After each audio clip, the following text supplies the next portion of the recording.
everybody, and welcome to the Artifact episode, or Artifact Podcast episode 5. My name is SUNSfan, joined by Swim, Sir Action Slacks. Hello. I do believe that this will be a shorter episode than you guys have been accustomed to. I kind of want to keep it around an hour, just in general. But with Slacks on, I don't really have confidence in that personally. How's it going with you guys? I'm great. Good. Good. Somebody asked me to grow a mustache for Movember, and I was like, okay. And then later they're like, I didn't see your donation page, and I'm like, whoa, I gotta do shit. So I don't know. I might shave it off because I don't feel like doing anything. I can't believe you haven't. That's been months of work for you. That is unbelievable. Yeah. Look at that neck beard. A literal. I mean, Woo! I wouldn't even call that a beard though. That doesn't constitute. That's like something you get when you're like 17 years old, and Yeah, that's a peach fuzz.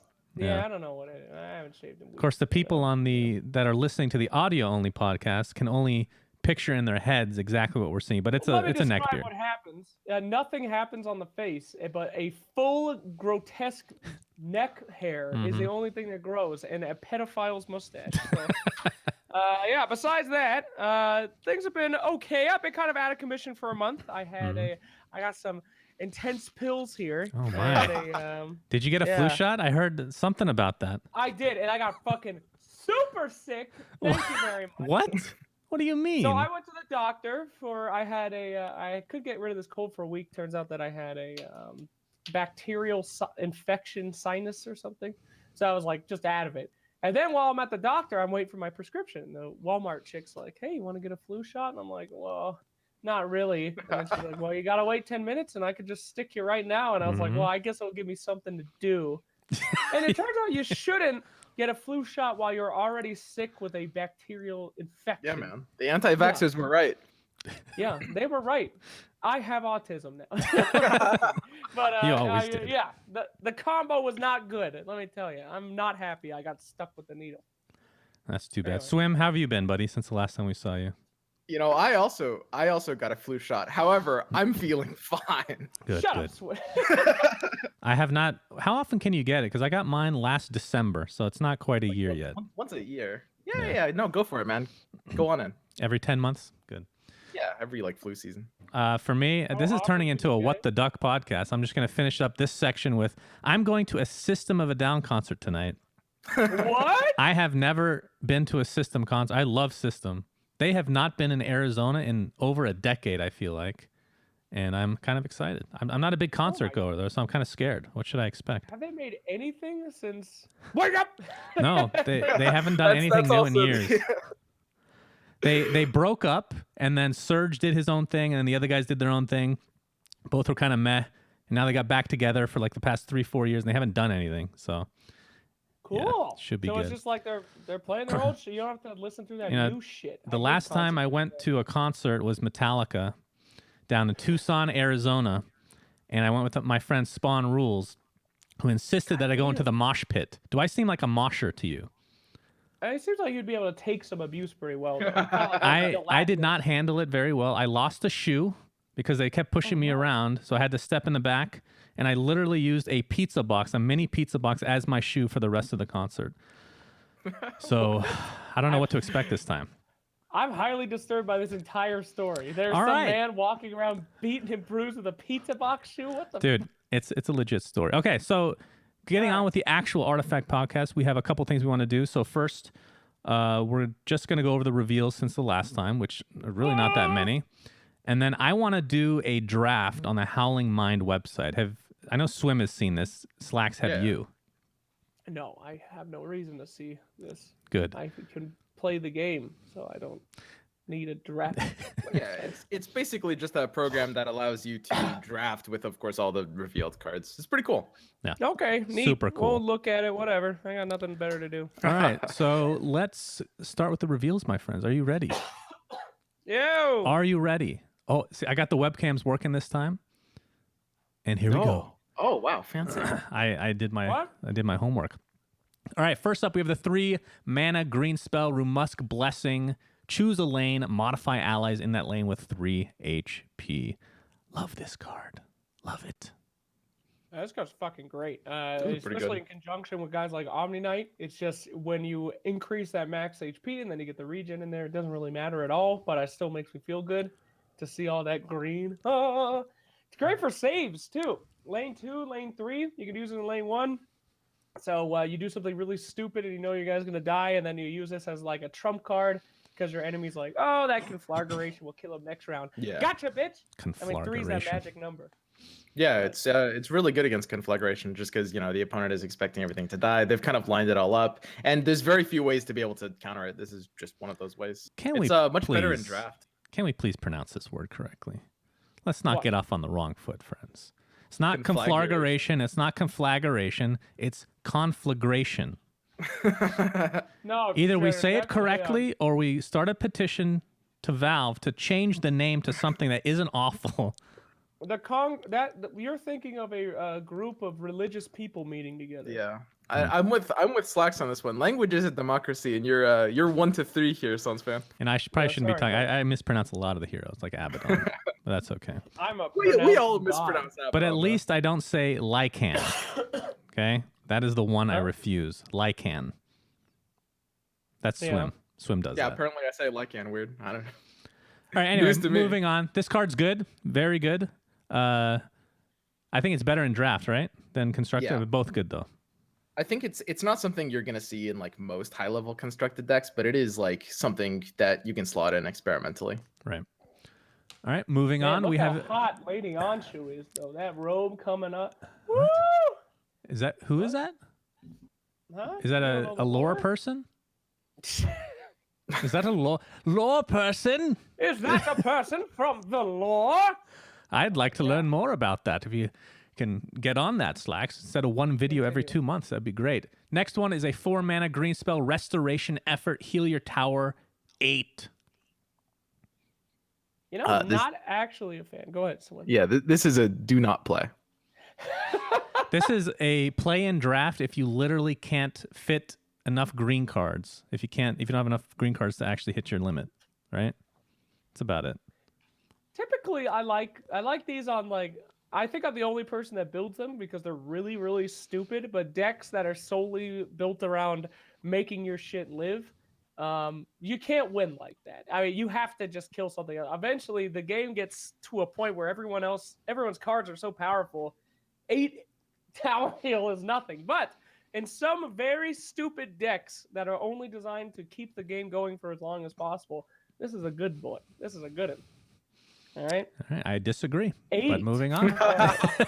Disagree with literally everything you just said, but that's okay. It's just gonna be worse than something like Path of the Dreamer, which is already like kind of on the edge. Yeah. It's actually runnable in draft if you kind of have like worse cut cards. There's a lot of cards that are definitely gonna see the axe before this. I know it's not a fair comparison, but the thing I think of is Rejuvenator, the 7/7 for 7 that also heals for 7. It's 3 more mana than this. I mean, When was Path of the Dreamer revealed? Huh. it was revealed. All the paths were revealed. Yeah. Oh, they were? Okay, great. right. Well, this card is great with Path of the Dreamer. It's amazing. In theory, yeah. I guess it's. I mean, In theory, in Nah. practice, bitch. there's a lot of things that we like. For example, I think Lock has been revealed already, right? But maybe By Yes. you. like Well done. the idea of creating a deck around that specifically doesn't work right now, right?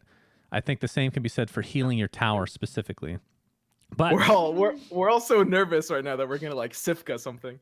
Like, We're- I can feel it. I can feel it. all I'm saying is in the future, perhaps expansions or whatever, who knows, they'll add to these mechanics and maybe these cards will suddenly actually become more valuable, right?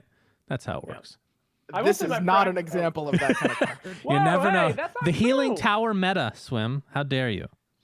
Yeah, I think- I have okay. seen people all in, and then you play like Path of the Dreamer X3 on one tower, and then this, you got full HP back on the tower, and people are like, "What the fuck?" I mean, it's coming, coming. I think that tower health is actually pretty strong in this game, and I think Path of the Dreamer and Roseleaf Rejuvenator are both like competitive, viable cards. This card is probably just worse than Path of the Dreamer. All right. I'm actually that is impressed that we can spend over 5 minutes talking about a card that none of us actually think is good.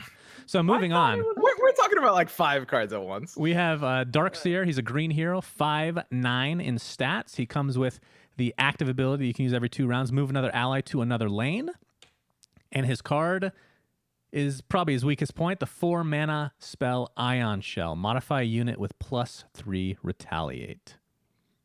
Thoughts? But take this one first, because I have my very strange feelings on this card. So this is a do not play unconstructed in draft. It's pretty good. Mobility is at a premium in draft because you don't have, blink daggers in every deck, and you're gonna need to be a lot more flexible. This is actually solid in draft.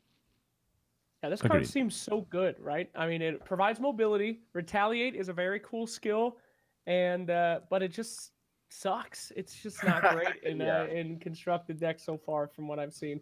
I will say though, he is one of my favorite cards because when you play against bots, they just do real stupid shit with it, and it's so funny because the voice actor sounds very authoritative. He's like, "Now the battlefield is my mastery," and then he'll like move a creep from one lane to another, and you're like, "What the fuck was that?" And it cracks me up every time. I haven't seen so anybody funny. play as much against bots as you, Slacks, and I don't understand it. You just don't like Them's human the testing beings. grounds, boy. Okay. You can't just reveal a meme.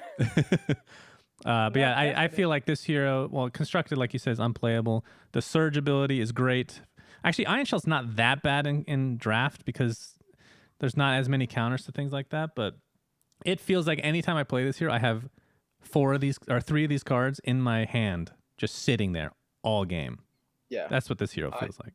Ion Shell is it's a feel really bad one. holding Darkseer back. One really interesting minor thing about Darkseer is you can move creeps with Surge, and you can move them to where you want, which is actually a unique ability because stuff like Blink Dagger doesn't work on creeps. So in the future, you can kind of imagine some kind of combo. For example, you can use this on the recently leaked Salamene card. We'll be going over that one last. Don't worry, friends. Yeah. Don't worry. But We're going over it actually has combo potential on a creep that you want to move enough, and Salamene is a really good example of that. Yeah, agreed. Sure. All right, next one we got is the 4 mana red creep Rebel Instigator. 2 attack, 3 health. After the combat phase, if this deals battle damage to another creep, specifically a creep, summon another one. So it's similar to Red Mist Pillager, except not nearly as good. And the reason I can kind of understand the idea of this card that red can't handle wide lanes very well, and this I wouldn't say this remedies that at all, but it in theory kind of does. The problem I have with it is, in theory, you can only have like 2 of these up at a time because they just die the third turn, right? So you're only going to be having 2 at max, unless the perfect scenario comes up where you're healing or something. You literally can't use these unless it's a green-red deck. I mean, because you need something like the Ruminesque Blessing that we just saw, the thing before, where it's like it gives them that extra health to be able to survive more than one hit. But in those situations, you can't kind of get that swarm thing. But just get a Red Mist Pillager, baby. It does. This is like pretending to be a Red Mist Pillager for almost the same amount of mana, 1 less. And it's like, those actually hit towers. These hit creeps. Who fucking cares? Yeah. I don't see the end game of this card in any way. I think Red Mist Pillager is definitely better, but they do serve very different functions. Because Red Mist gives you ancient kill potential and snowball a lane that the opponent has given up. And this is just like a stall tool. This is definitely not a constructed card in terms of like competitive aspects, but it's something that you usually make the cut in draft. Because in draft, keep in mind that at the end you cut I don't remember the exact number, but you cut something like 20 or 30 cards that you're not going to use. And this is something that maybe you're not super excited to see in draft, but it does make the cut in your red deck. I think you cut half your cards. I'm pretty sure you get 60. I want to say. Yeah. Well, some of it might include some items though, so it's not exact. Yeah. I will say I think it's a very uniquely cool design card. The best way to use this card is to place it not in front of a creep and hope for the arrow, and then you get that proc, and then without the damage for when it. When you're hoping for that 25%, that's not great. That's not great. It's also it's fairly skill testing too, because sometimes you have to basically wait for the right opportunity to use it when the opponent can't counter it. I honestly like the design of that card. All right, we got the Black Hero Lion, a 6 attack, 5 health hero. Finger of Death is his active with a 4. I need to repeat this: a 4-round cooldown, where you can deal 8 piercing damage to a unit of your choice. His card is the 2 mana drain. Give the enemy tower -2 mana this round, and give yours +2. So essentially, this is kind of like it's almost 0 mana and doesn't affect your tower in some ways, unless you ramp up in some cases. But for the most part. In most cases, it's -2 to the enemy tower. This hero, I cannot fucking stand this hero. This is one of my least, maybe bottom of the barrel. I played Debbie every time over this guy. I actually think that Lion is unadulterated, just ass. The card is terrible. Would you like to elaborate? I do. Okay, so basically, you don't play it in constructed. You can play it in draft, but you've got Debbie, and I can actually say that Debbie. You've got Debbie, and you pretty much run Debbie over this card. One thing holding Lion back is that there's this idea in deck building of like a round 3 deploy hero, right? And Black already has a very good one in the form of Sniper, right? Like a round 3 deploy hero is something that you want to save for round 3 because you play it for its signature card or its active and not its stat line, right? But Lion is kind of competing in an already competitive slot there, and it's also just terrible. God, he's bad. He ain't great. Yeah. But you know what would fix this card? I brought this up. Wouldn't it be cool if you swapped his active and his card? What if the mana thing was every 2 rounds, and then his card was a card of 3 damage, and you could play 8 damage? How much mana for that? 8 piercing damage? Yeah, I don't know. 6 mana, I guess. Sure. If you just swapped it and you had this card that was constantly draining the enemy's mana that wasn't a lane, that would be super strong. You'd be broke if you just did that one little switch. But anyway, his cards, the mana drain is so... Literally the only cool thing I've ever seen is someone ran him with a CM and they got like... Yeah. That was it. And but how do you win with CM and Lion in the same lineup? No one. That was the thing. It was like they did that and then it's like, oh, well, I guess you got some extra mana. I'll go ahead and kill all your heroes now. So I guess in layman's terms, for people that don't understand, when you play this, let me switch it to the actual card. When you play the mana drain, let's say you have 3 mana and you use it, you gain 5 mana for the tower, but you've used 2, so it's 3 out of 5. So with CM, you get 2 mana back, so you end up kind of ramping your tower up for that turn. So it has some cool effects. Crystal Maiden turns this into a Stars line for the cheap price of running 2 of the worst heroes in the entire game. Yes, very cheap. Or you could simply put Stars Align in your deck and skip all that nightmare. Excellent. Honestly, the fact that most of the cards have been revealed at this point makes this like this landmine thing that we're doing about tiptoeing. Like if we accidentally say like a card, without thinking about it, there's a good chance it's already been revealed. Like, whoa, bro. Yeah, no doubt. Whoa. This one was just revealed. Actually, it's been a while now. It's 4 mana, black improvement, Keenfolk turret, deal 2 piercing damage to a unit. So it's within the lane itself. So it's like a mini steam cannon. You can use it every round. It's a nice improvement. I wouldn't say it's amazing, but it's okay. I think it's great. Piercing damage is very strong only in like situations like these where it doesn't cost you anything, right? And just being able to like hit up huge red heroes with 2 at a time, maybe 2, 4, 6 at a time if you have 3 in one lane. Oh, I mean, that's red heroes need that armor. This is like the anti-red. I do have a question. Is there any question at all that they were going for the phallic metaphor on this art? Is that just confirmed 100%? I mean, his penis is huge. I think that's already been proven in lore from Dota. Right. You know, I mean, what else could they have been going for? Did you guys see that the Reddit post yesterday with Rubik photoshopped onto all the cards? I can't believe they didn't put it on. They didn't put it on this one. It's just the Rubik crotch grab photoshopped on like half the cards in the game. I love that. Is it possible that Valve hasn't seen the phallic reference in this, and because of this podcast, will change the art? That's actually very possible. They're very changing. Nope, absolutely not. No. I was when they showed me the card for the first time at Valve, I went, "Is that a dick?" Very loudly in the artifact room. So all right, definitely confirmed. They know. Confirmed. Excellent. Next, we have the actual Stars Align, which we were talking about, the 1 mana green spell. Give your tower +3 mana this round. So similar to Innervate from Hearthstone. I can't remember how they changed Innervate. It used to be 0 mana, and it gave you 2, right? I don't know what it does now. They just made it give you 1. It's just the coin. Okay. That sucks. This card's good though. Oh, it's aight. Like if you're playing a ramp deck, I don't know if you put 3 of these, right? Do you put like 2 maybe if you're doing a ramp style? If you're playing a ramp style, I think you play 3 of these. Still 3? For sure. Like if your deck is like built around the idea of ramping, if it's like mono green or green red time of triumph ramp, It's a good card.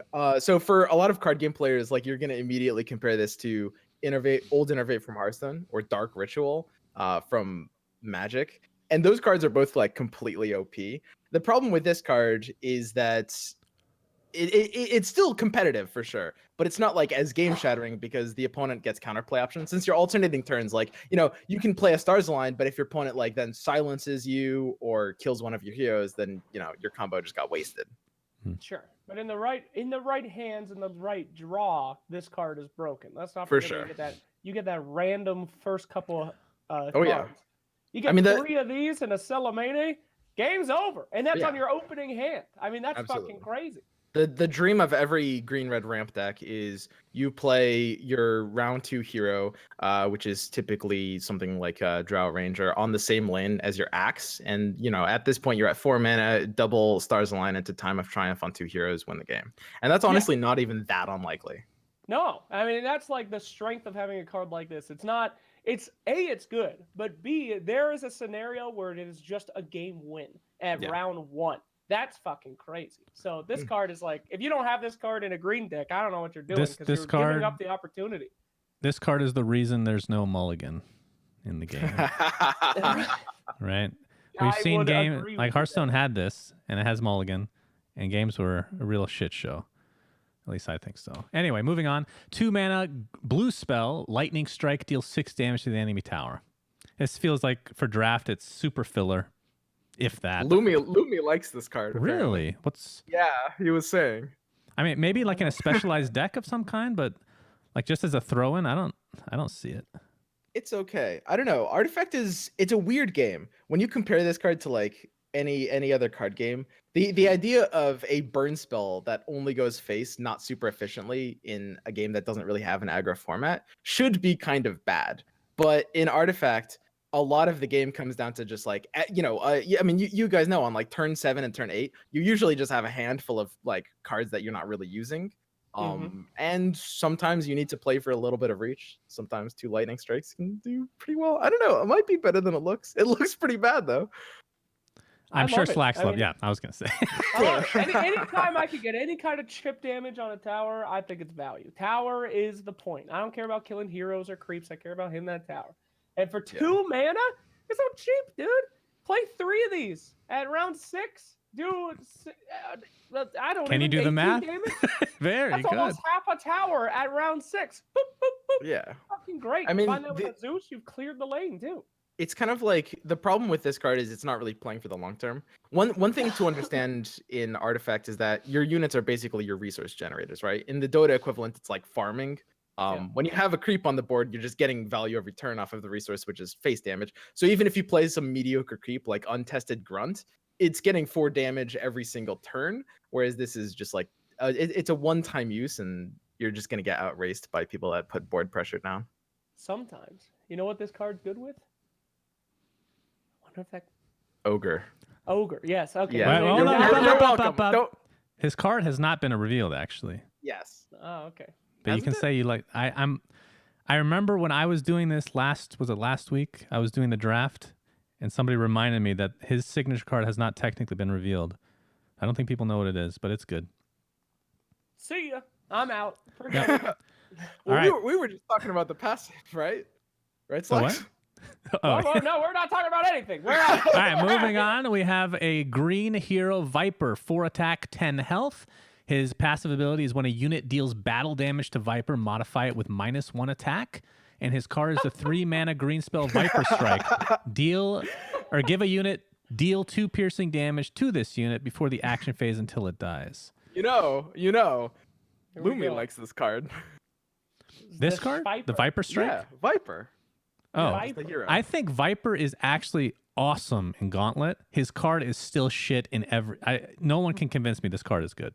Nobody. I mean, it guarantees a death. I think that's kind of neat. Well, they can still TPE scroll it. Yeah, they can. But they guarantee, like, you're saying, Or in a heal few it. rounds, this hero's leaving. All right? Somehow or another, this bitch is going out of here. I wish it lasted forever. That would be cool. All right, what I think... This is the first... I'm interested in your guys' opinion, because when I first saw this card, I'm like, there's no way this is good. And then I played with it, I'm like, I'm definitely right, it's not good. What if it did 2 damage initially, and then 2 damage every Oh, combat that would be phase. so much. That would be so much better. Oh It would be my so god. that would feel so good.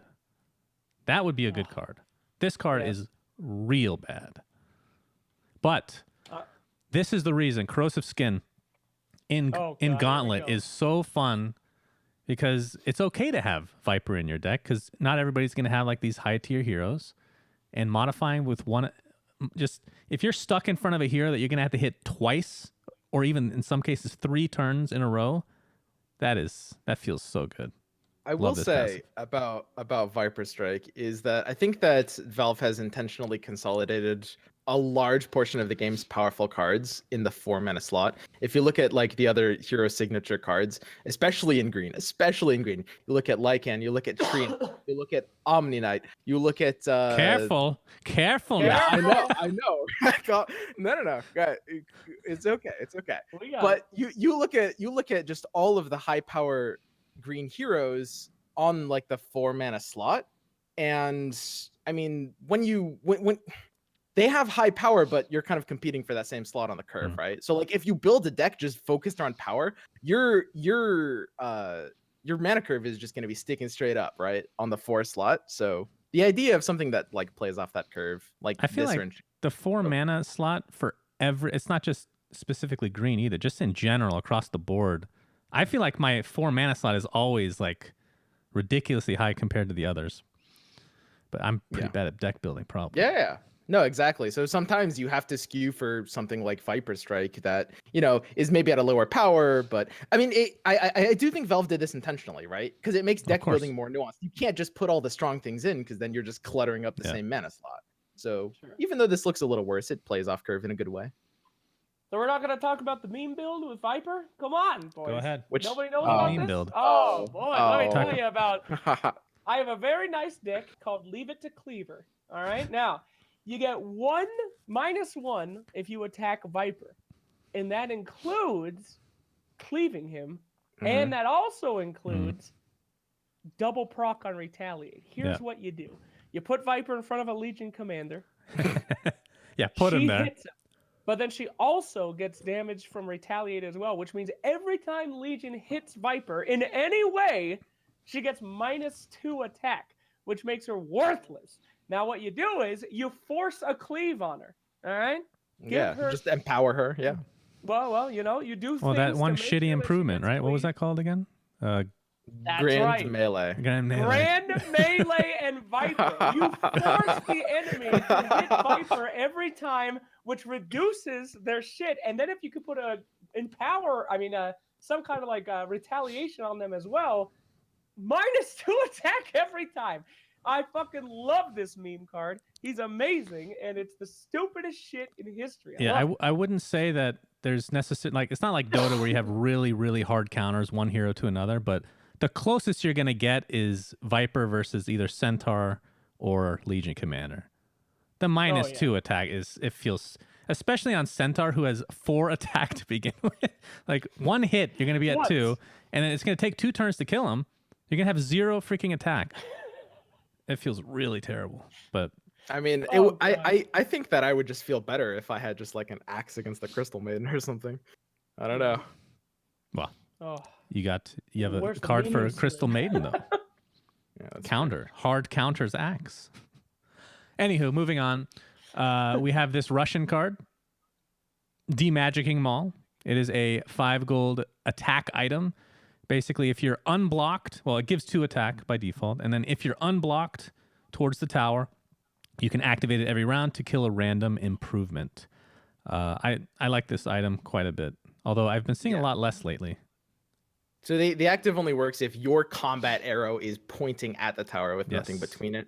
This is a very good card. This is like this is very much one of the best constructed items, honestly. Like if you see this in drafts, maybe you don't curve for it. In draft, I think it's important not to like curve too much for items, you know. But if you pick it, it's going in your deck, and in constructed, it's like a 2-of in a lot of decks. Yeah. Fun fact: this actually is how it appears in the game. The whole thing is Russian. We didn't know how this worked for weeks. Yeah. But no, just kidding. But this card is such a fucking it's such a killjoy, man. it really just destroys your life when you got these great improvements, and then it's just like, well, I'm CM, but every round, goodbye. Yeah, coming from 7-mana an improvement deck creator like yourself, I'm sure you hate cards like this. This Makes sense.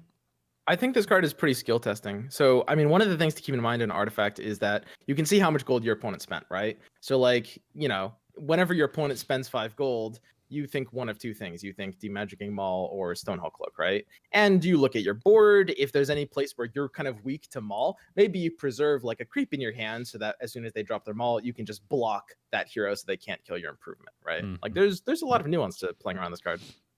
Yep. You think too much. Hammer Good smash card. Speaking of not thinking too much, Home Field Advantage is a 4-mana green improvement. Before the action phase, disarm a random enemy this round. So I was told, correct me if I'm wrong, that the animation was shown in this PC Gamer video. Is this true? Can we confirm? I didn't. Yes, I didn't watch the video. but I saw people writing about it, so the animation was confirmed. We've been referring to this for the past few months, that this is the best animation in the game as far as spelling. It's I so think good. it's so fun. I don't know if they had the audio on it in the video. The Did audio's they? great. But I don't know. oh my god, the audio was amazing. It's like this so little. fun. That's what it sounds like. It sounds like a baby trying to lift up a sword. It's fucking amazing. So I think this is good in Gauntlet, but not constructed. Yeah, I literally just pretty use much. it for the animation. I don't care. I mean, that just makes me smile. I know it's not a great card, but it still makes me laugh every time. I love this Yeah. card. Super good. Yeah, like you said, SUNSfan, you don't run it in constructed. In draft, it makes the cut. There's a lot of really good green cards in drafts. You gotta the one important thing with this card is you gotta play it on a lane that doesn't have a lot of creeps, right? So Yeah. like if there's like an axe and a creep, you've got pretty good odds of getting. Or value if you feel lucky, Swim. If you have good luck in your life, good karma, like Slacks, everything works RNG. out for him. You know? Yes, yeah, absolutely. that is actually true. Never got level 1 completely destroyed by SUNSfan in his lucky black decks. Never in my life. Yeah. Such great luck. I've created the Rage Quit. All right, and finally, the last thing we can talk about is this, which are the leaks from our friend Stansifka. So I guess it's 2 cards, right? So we have At Any Cost, which is a 3-mana spell. We'll talk about this one first. And then break out your magnifying glasses, boys, because Incarnation of Salamene is tiny. Yeah, well, we can talk about that one specifically in a sec. But At Any Cost is for 3 mana, deal 6 damage to everything in that lane, including yourself. A great clear, super cheap. This is a really good card. It's pretty good. Pretty good, really. I think like okay, so this is basically auto include 2 of slot. I think that as the meta gets more refined, it might see cuts down to like 1 of, which is surprising to a lot of people. I don't know. It depends on the deck. Blue main deck slots are ridiculously tight. Slacks is looking at me like I'm crazy. Blue main deck slots are ridiculously tight. We also got the recent Arcane Assault, which people did show off in the PAX video as well, right? Which gets you initiative. You've got all your high draw power cards, your dimensional portal. Like blue is so tight that this might be a 1 of if there's not like a lot of aggressive strategies. It's very good though. I personally love this card At Any Cost with Kana. She's the only one who can use it. No one else can survive, but Kana's HP pool is big enough, and she could just dump out a non-winning lane and then get those creeps back, make sure that she gets like a pushing lane every single time, so it's a nice reset. Also, amazingly good with the Ogre Corpse Tosser. Oh, you just fry that shit. He can survive. Kana can survive. Oh, it's good. Do you guys 3 have the Ogre IGN? Corpse Tossers. Do you guys have the IGN reveals? There's a Reddit post like a day ago that was kind of listing them all. We should talk about those after this though. Sure. I won't show them on screen, but we can talk about them. They'll All right, so the Let's- final card let's that's get to the- officially leaked. Officially leaked is Incarnation of Salamene. I'm just doing this based off of memory. It's a 9-mana blue creep with 3 attack, 11 health. Anytime you play a card, it will refresh your entire mana pool, and it includes playing itself. You play this, and you can play your entire hand for free. You guys, SUNSfan does not like this card. I've played this against him, and he just sits there while I play 20 cards from my hand. You think I'm exaggerating? I'm not. He Oh, no. he sits there, and he just has to keep passing. How does that make you feel, SUNSfan? So, okay, so this is what I'm trying to be careful here. This deck it's gonna be revealed in full at some point, and everybody's gonna know what I'm referring to. It is revealed in full. I'm doing a video on it tomorrow. No, there's one card that You're done. enrages me more than anything. Oh, and no, it's, okay, it's actually yeah. not Incarnation of Celemene, although that is Right. annoying. It's something on top of that, which just Yeah, makes me want to just. There is one missing card. That's true. All right, but Yeah. I will say this card is incredible because it means you can have as many cards in your deck as you want. You slap down 3 Howling Mines with this sucker, and it's just like, yeah, I got 300 cards in this deck, but I'm gonna play 150 of them this round. Here we go. It's fucking crazy. I love it. There's no better feeling, by the way, than having a black deck and playing against this and just using Slay. Oh my god, the grand plan has finally been laid out, and then you just whoop, one dagger into that bitch. Oh, or a Chen. Ooh, so good. So the deck that Celemene is like comboed in is like it's a blue-green deck that basically just you ramp into this, you use all your draw power like Foresights and Unearthed Secrets and stuff. And as soon as you can ramp into this card, you do quite literally just play like 20 cards from your hand, double Thunder God's Wrath with something like Zeus to kind of close the game out. It's a pretty neat combo deck. Neat. That's when you know something really sucks. It's when somebody says it's neat. Okay, I say neat so all the time. it's not quite as strong of a combo deck as it kind of at first might seem. It is very counterable. There's a lot of like cards and just strategies in terms of playing around it. Like you can see when they're setting up for it because they have to ramp into this. So they have to have a green and a blue hero on the same lane, and you can play something there and kind of disrupt it. And when you can stop it from happening, then their deck gets kind of ruined because they don't play for as much like control or stall. They're just pure draw. I have a Helm the Dominator in almost every one of my decks, just in case some idiot plays a Celemene. Christ, that is the best feeling in the world. But Red deck, and then some fool gets a stolen Celemano. Woohoo! Celemano. Yeah, just Oh, double man. time of triumph. I need 2 more Yeah. minutes, and I'll have. This is gonna be a longer episode than I thought, friends. I apologize. The big That's debate. fine. That's fine. The big Slacks and I will debate stall. is- We got your back. Swim, there was a big debate among the beta testers when things first started. Does Celemene ruin the game? No. No, Does it no. make the game unplayable?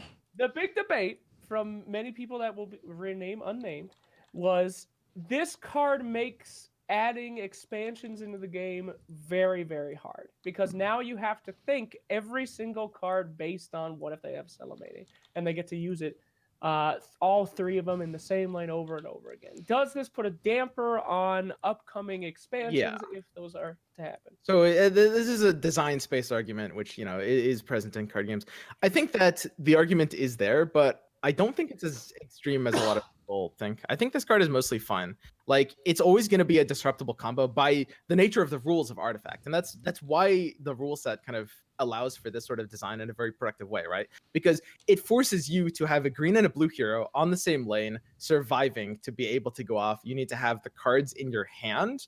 And even on top of all of that, if you do want to play a deck that has just like a ton of mana recycles, you can just run like Aghanim Sanctum or Satyr Magician instead. Like this card it's a crazy combo card, and I like it for what it is. I honestly don't think it's necessarily overpowered, and I don't expect it to be in a tier 1 deck, at least not right off the bat. Right. We have to remember that it is a 9 mana card. I mean, Yes. 9 is like the game's over. It's pretty is. much done. And it's blue is supposed to have a really hard time in the early game and then get super OP later. And this is one of those that's like, okay, this has to be super good for blue because blue is just, I mean, who can run a solo blue deck? I don't think that's it's just not possible. So it has to have some reason to play blue, and this is the reason, like just that super powerful late game. So I don't think it's broken either. And I feel like if it's like in the meta there's a lot of different ways to get around it. But Yeah. it's that surprise game when people haven't been playing it that much, and then you're up against a blue deck, and you're like, oh god, what am I going to do against this? And again, that doesn't feel that bad. That feels like I was unprepared, not this guy's got a broken card. You know? I think both optimized control decks as well as optimized like black red, just like kind of hero killing punish decks will be favored against this like Salamanic combo deck. Like the problem with this card is as it gets better with future expansions, you know, stuff like card draw, the more card draw you put in your deck, the less like control and early game options you have, and you will always just get beat out in the early game unless you have a literal just like god hand, like 95th percentile hand. All right, I'm ready. Yeah. I have added the rest of the Okay. cards. This episode just got a lot longer. All right. So we have the 4-mana creep for Black Pit Fighter of, how do you say it? Is it Quodge? Coinage. Coige? Coinage. Coige. 2 attack, 8 health. Modify this creep with +2 attack after an allied neighbor dies. It's okay. Oh boy. It's okay. Yeah, it's a draft card. I mean, it's not really something you will necessarily be. I mean, it's almost on a constructed level. It's very close. I don't know, the using this guy with literally anybody. I've only found stuff with him with Lich because it's like a double positive, right? You get a draw card and he gets damage, but I just feel bad killing shit. I always feel like having a unit on the board is good. So fuck the Pit Fighter. Why should he get 2 extra attack? It's much easier to block 1 guy than 2 guys. It's only 2. If you got 4, now we're talking. It's not like he's killing them himself, though. If somebody just happens to die next to him, he's going to use his corpse to help his attack out. Sometimes I think the only way to use the Pit Fighter is to kill things yourself and ramp them up by yourself. But that's just me. All I right, like to put a lot of moving on. units next to them. And okay, We can't take forever on these cards. Shield of Aquila is a 10 gold armor item. Equipped hero has 2 armor. Equipped hero's allies have 3 armor. I don't know all the items that are revealed, so I don't know if we can talk about the other one that's... No. I'm sure you guys know what I'm talking about. It's not like anything crazy, but I'm just not sure if it's revealed. So Yeah, this one is... it is. It's pretty powerful in nature. And this is Yeah, it feels like a draft card for the most part. The card he's referring to is the Shield of Basilius, which has been revealed, right? Oh, yes. Okay. Yes. I'll take So your word for it. that is 2 less gold. It's 8 golds, but the kind of aura, which is the sides, only get 1 armor instead of 3. This is a pretty big upgrade on that card for just 2 extra golds. It is. Actually. Insane. Honestly, I don't really see this card in constructed. Like nobody's playing this card, but it's actually good. This is on the level. Like the value you get for 10 gold is very high, and it's in an armor slot, which is in low demand. Yeah, I don't like it. Who I cares? think I don't know. In draft, it's hard to put.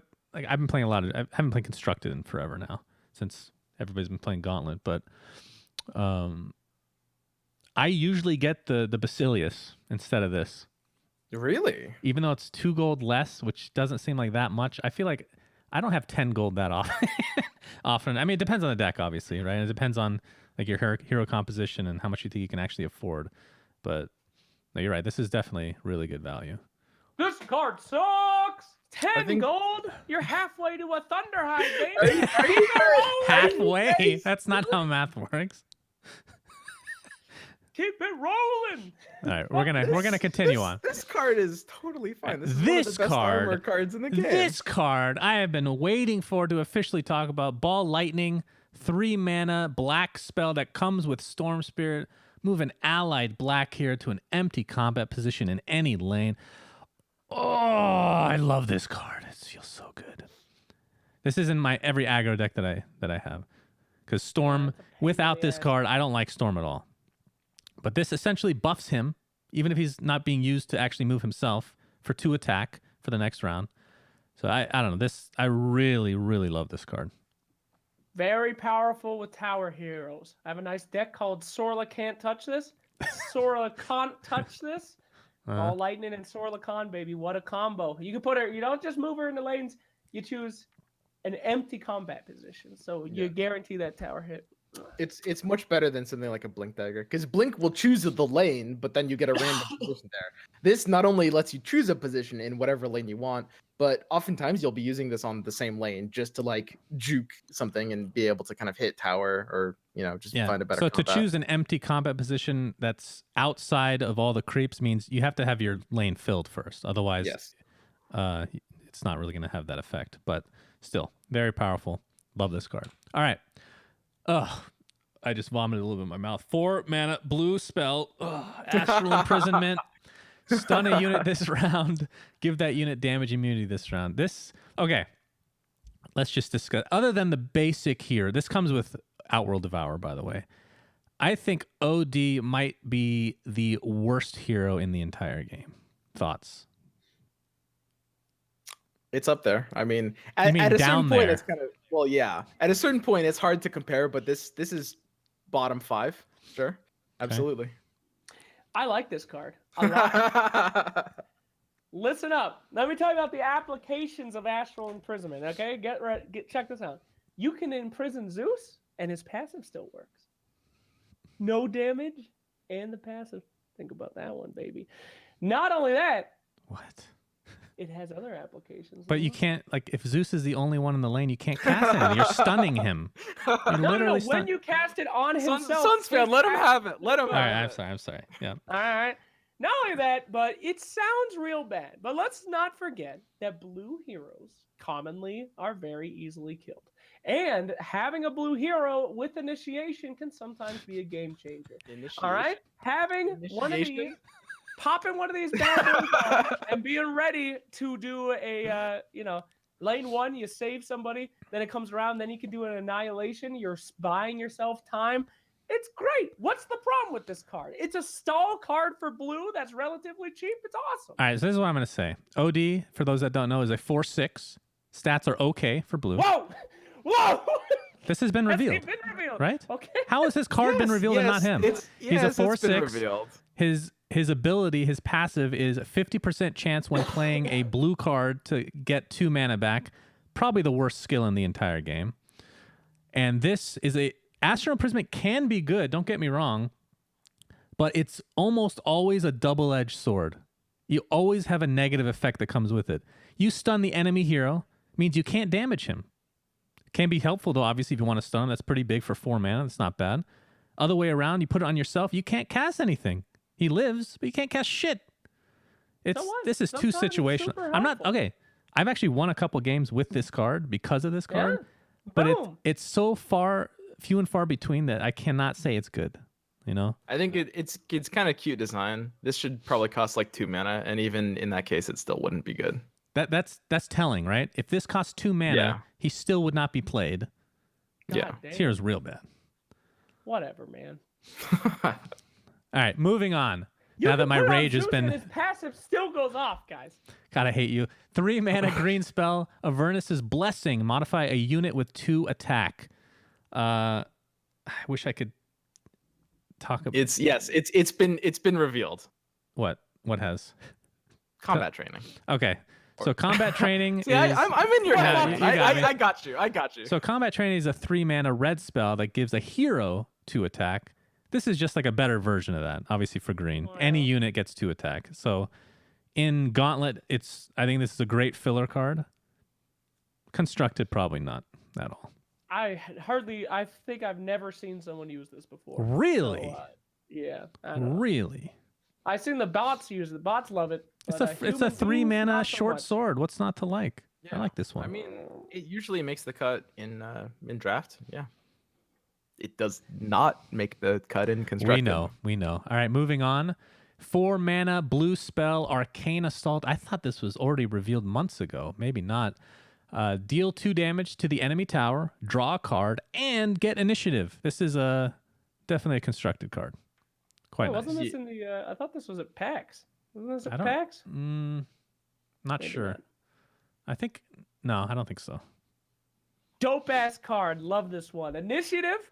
Great. Tower damage? Great. Draw a card? Whoa. 4 mana? Fuck, dude.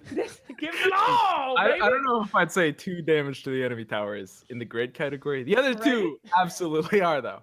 Get initiative is honestly, it's kind of broken. Like in the future, especially as people get better at playing for initiative, like the cards that say get initiative, while especially being decent cards themselves, like this and Hipfire, I feel like we'll have a hard time escaping auto include status. Like this is insane. The amount of times that initiative, well timed, will win you the game is very high. Yeah, that is completely true. So much can happen, especially with a blue deck, when you get your initiative first. That's the difference between an Annihilation or a Celemene getting down. That initiation can really dies. win you the game. Let me tell you. What is All it right, called? next up. So, You said it right that time, actually. Arcane Assault, real quick. Like at the start, everyone's gonna. It's an auto include 2 of in blue constructed decks, and I think as people get better, it might push 3 of. Oh yes, this card's finally been revealed. Ah, All right, take it, Slacks. Take it. This is one of the funniest cards out there. Caught unprepared, stun a hero until they equip an item. It is so strong for 2 reasons. One, very strong if you're ahead. If you're ahead and the enemy can't kill anything and get no gold, then they're just gone. It's just you take out 3 heroes out of 5. It's fucking ridiculous. Also very good if you're behind, because they put on these super huge items and then see ya, bitch, and they can't do anything for 3 rounds. Now, what's special about this card is the great debate. Do you use it as one of your first cards or the last cards? Because you put people in what I like to call the hostage situation in late game. You save this cheap-ass card until right at the end, around 7, 8 mana, and then you put it on 3 heroes. How do they make money? They're trapped. They already spent all their money. They're trapped. And then you keep playing restoration cards to keep healing your towers, and they can't get out of the game. I had an hour and 45 minutes of artifact thanks to this That is a card. lie. That is You're not playing a lie. against bots again, for Played Christ's against Conrad. You can capture people, and there's fucking nothing they can do. 3 of their heroes are trapped in prison, and you're just like 1 damage at a time at your tower. It was the funnest game I ever played. This card is great if you're a sadistic kidnapper. I fucking love this card. All right, can I make a comment before Swim comes up with his decision? All right. Go right in. I've already came up with mine. Okay. All I will say for this card is during the beginning stages of the beta, which apparently Slacks has never let go of, this was considered a pretty good card, actually. Over time, it has become worse and worse as more people put the basic items in their deck, Traveler's Cloak, short swords. You're almost always going to be able to afford that to put it on your hero to unstun them. I do like the idea of late game usage. It's interesting, but ultimately not realistic. They've already spent everything. And they're in the all-in, and then whoop! You give your opponent gold, make him buy every item in his item deck, make him use every. I mean, this is next level stuff. All right, Swim, put us in our place. This card is unplayable garbage. What? What? Talk to me. What are you talking about? Well, I mean, it's kind of like SUNSfan said. Like all the best items in the game are the cheapest ones. Like this is the kind of card that would be good in draft until you realize that basically every single draft build starts with just putting like 3 Traveler's Cloaks and 2 short swords into the deck. Like good drafters will have cheap items, and I think it's not necessarily confirmed at this point whether they'll allow open deck lists for Gauntlet. Has that been 100% confirmed? Because people know that like we were playing on like that mode before. But if open deck lists for Gauntlets exist, then people will see that you have this in your deck and not waste an item. Like pretty much the way Artifacts plays out is that after like round 2 or 3, typically, there's always going to be an item in the opponent's hand, like pretty much every single turn. And as soon as you play this, they'll just unstun it. Not if you're a genius like Slacks. That's right. Not if you let them already use all their items. And then you pull this bad boy out at round 11. Think about it. You combine this with OD. Ooh. The combination is unbelievable. Next card, we have the 6 mana blue spell Thunderstorm. Deal 4 damage to each enemy. Very good for, at the very least, Gauntlet. Any kind of AoE is nice to have for blue. 4 damage is a lot. That's a huge creep clear. This just insta kills a creep. So somebody trying to swarm you and get rid of them. But too bad it's not piercing. I'll say that. That'd make it feel a lot better. But 6 mana for 4 piercing would be super dope. But whatever. It's all right. What do you think, Swimmy? pretty. No. What? This card's okay. It's a pretty easy. Okay. Like you pick this up in drafts. Like if you see this, you click it. It's pretty great. It's absolutely everything you want in like a draft blue. It does very well in creep combat. In constructed, this probably won't make the cut. It's right underneath the threshold. The thing to remember is that blue has so many ridiculously competitive main deck options that it's like, how do you find a slot to run this card, right? Like, okay, so when you're playing blue, you're running cards like Cunning Plan, cards like Compel, At Any Cost, End One for Me, Aghanim's Sanctum, Arcane Assault, maybe Dimensional Portal if you can fit it in. Conflagration, amazing card, but probably being cut down to 2 of because you just can't fit everything in. Annihilation, you know, your hero signature cards as well. There's just not necessarily room for this card. Agreed. Okay. In draft, you're not going to get Annihilation most times. Yeah, That's why this absolutely. bad boy. Although this is an uncommon according to that thing, so it's not going to pop up as often as you might like. Very happy to see this in draft. One of the best. Another uncommon is the 5-mana green spell Divine Intervention. Give allies damage immunity this round. I pretty much, anytime I'm in draft, I 100%, okay, 99% of the time pick this up. It's so good. Love this card. Anyone agree or disagree? It's pretty aight. I love this card. I don't know. I mean, woo, damage immunity, woo. Who cares? Personally, a lot of the times, you save everybody 1 round. What's the point? You know, There's when they're other all better stunned cards. with that one fucking spell you love, you don't need this, right? They don't do damage to Exactly. you. What's the point of killing them? You want to keep them alive.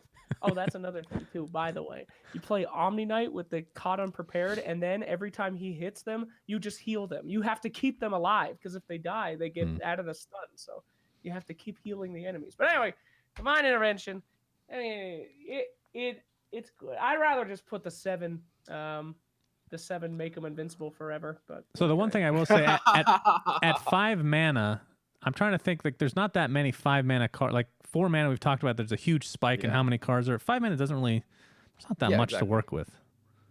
No, there's So really I really not. like This is absolutely a solid draft card. Like it's pretty average. How is this? Come on. This is a Well, above okay. average. No. Sorry. I don't mean average with like the full card pool. I mean average in terms of something that you're actually considering even picking in draft. Like Okay. it's a fine card. It's something I'm not unhappy to see. Like I'll pick it, I'll put it in my deck. It's not like, whoa. It's not yeah. because you see this quite a bit, actually, despite it being uncommon. Huh. Interesting. It's actually interesting because I haven't really paid attention to the rarities for a lot of these cards until recently. Bellow is a common 2-mana green spell. Move a creep to a random other lane. God, I wish you guys could hear the audio for these fucking cards. I don't know what crack they were smoking when Bellow's audio got released. It's very it literally loud. Sounds like it is ear piercing loud, and it sounds like an alien like anal probing somebody. Like you would think that the card would sound like ah, and it's scary, but it's oh my god! It's true. I think it bellows the player. From taking off his headphones. Yeah, Like, that's what the true. fuck was that? And the best part is no one uses this card because it's horrible. So the one time you hear it, you're just not ready, and it's like, oh my god, what the fuck was that? It's incredible. Yeah, this card is I think pretty poo poo. It's like a 2-mana blink dagger, but 3 slots out of 40. That's I think hard to in justify. Gauntlet is okay. Like, you have to understand, moving around, I'm not saying this is like an auto pick by any means, but like having it as a filler is okay, because is this other one revealed? Fuck me, man. Do you know what I'm talking about? Intimidation. Yes. Is that revealed? Yes, of course. Okay. Well, I can't be saying it if it's not. You never know. I'm just double checking. Don't worry, man. I got your back. I all always right, know what you're appreciate thinking it. of. So Intimidation is a 5-mana green spell that does a similar thing, except it's on a hero. And wait, you can use it on any unit, right? Yeah, it's any unit. And in Gauntlet, I think it's extremely powerful because getting back to that lane is really difficult in Gauntlet because you don't always have the tools that you have in Constructed. This is like it's like a little brother to that card, right? You can use it on an enemy creep like a Thunderhide Alpha, or you can use it on your own creep and hope for the 50-50 that it goes to the right lane. I've done that a couple times. It's not bad. It's okay. there are some drafts where like if your draft is going poorly enough, you may be forced into playing Bello. You know, it can happen. It's not bottom of the barrel. Yeah, Bello's like one of those last 5 cards that you're like, all right, I'll just put it in. Why not? It's situationally good. Anywho, moving on. All right, this one we can. 2 mana, red spell, defensive stance. Give a hero 3 armor this round. This is borderline unplayable for me, at least. Do you guys like this one at all? I actually really don't like this card now. Slacks? Slacks, do you love? You don't love this card, really? No, takes up space. I mean, you only have 40 cards in your deck. I can't put 3 for fucking 3. Who cares? A red hero should already have 3 armor. Why give him 6 armor? Who cares? That's the inherent issue. All right, moving on. I do think that. I mean, this is not by any means a good card. I would probably rate this higher than Bello. Like in terms of the probability that I will play this in my draft deck, I am more probable to. Come on, Swim. Get your shit together, bro. All right? No way that's correct. No way. If your red hero is going to die, the red heroes are so beefy. What's 3 armor going to do, typically? I mean, yeah, you save them for one more round, but honestly, one more round. I just realized it's for heroes only. Yeah, it's real bad. Yeah, in draft, saving them for one more round isn't bad. Like, there's not as many punishable spells flying around that are going to really, like, necessarily kill that in the next couple of turns. Deny your opponent's economy. If your opponent has something like Retaliate, like, for example, off of Legion Commander, this can kind of double down on its effect. Or Dark Seer, which is a very popular card in green drafts. I don't know. It's don't get me wrong. You guys are, like, trapping me into trying to make me say this card. How dare you, Swim? How dare you? It's a little better than Bello. How dare... Put this on record, everyone. Put this on record. Bello is okay. This card is garbage. You understand, Swim? SUNSfan, join me in a this card sucks, please. 1, 2, 3. This card sucks! All right, moving on. Sucks. Swim. Moving on. Swim is incorrect, guy. This is the first time he's been incorrect. You can tell he doesn't know how to handle it. I agree that this card is bad, guys. I wholeheartedly Can we agree. move on, Swim? Just admit you're wrong. We have the 2 mana blue spell, Whispers of Madness. Stun an enemy this round and stun all allied heroes in all lanes this round. This is really bad, What's the point of this card? like it's only good in the 3rd lane, pretty much, right? Because stunning your other heroes doesn't matter at that point. Literally only good in the 3rd lane. Or if you have 1 hero alive and it's just like, yes, he must die. Like, what the fuck is this card? Swim, you're a smart boy. What is this? This is not a smart card. Do not play this card. This card does truly suck. Look at the art. The guy is face palming in the art itself. Right. Okay, that is Vanessa. Oh, it's a chick. I didn't know that. Okay. But anyway, yeah. It's one of the rares that you got to feel for anyone opening these from packs. Like, there's some rares that are just like unplayable. This is one of them. Yeah, that's the face that you have when you play this card. You go, oh, fuck, I don't have anything left. Oh, hey, Jesus. we talked about having a 2 mana stun in the game with OD, which is 4. I like the design of, like, it does something on all of your lanes in this round that is kind of escapable if you do it after those lanes have played. Like, the idea of, like, playing this as a lane 3 card. It's cool design, but it'll never see play. Yeah, agreed. Next, 1 mana green spell Juke. Swap an ally with one of its allied neighbors. Now here's an example of a cheap card that's super, super good. This is great. 1 mana. Woo! You could go 3 spaces late game. You could get out of a green hero dying once, and you get to do any ally, which is very good as well. Doesn't have Did to you be just a say hero. you could go 3 spaces late game? What kind of a stupid example is that? What are you talking about? You got Sorlakan. You need to do 14 damage to the tower. Yeah, you just run 3 jukes, man. It's just kidding. Like, no, I'm not saying this card's bad. I'm not saying this card's bad or is good. It's okay. It's just the examples you give are just unrealistic and ridiculous. They make no sense. They're real life examples, bro. Real life. When it's turn 10, you can use this to move 3 spaces if you got 3 copies.